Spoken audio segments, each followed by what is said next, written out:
Umabot na sa mahigit 200,000 pamilya ang apektado sa Pangasinan dahil sa hanging habagat at mga nagdaang bagyo.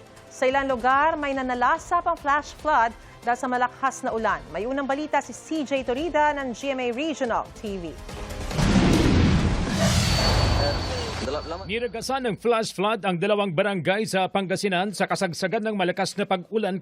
Nagmistulang ilog ang kalsadang ito sa bayan ng Labrador. Pahirapan tuloy ang pagdaan lalo ng maliliit na sasakyan. May mga kalsada ring nalubog sa Bugalyon.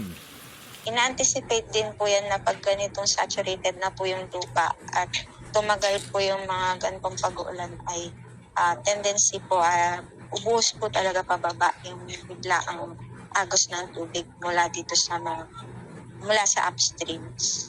Ang ilang residente inilikas. 36 na barangay mula sa 7 bayan at isang lungsod sa Pangasinan ang binabaha pa rin. Humuhupa naman na ang tubig sa iba pang lugar. Dahil ganito po yung panahon, in-expect po natin tataas po ulit in the coming days. Dahil by Wednesday, ganito pa rin po yung magiging panahon. Sa tala ng Provincial Social Welfare and Development Office, mahigit 200,000 pamilya ang apektado sa Pangasinan dahil sa hagupit ng habagat at mga nagdaang bagyo. Binabaha pa rin ang ilang barangay sa Calasiao. Patuloy na binabantayan ang antas ng Marusay River na nasa above critical level.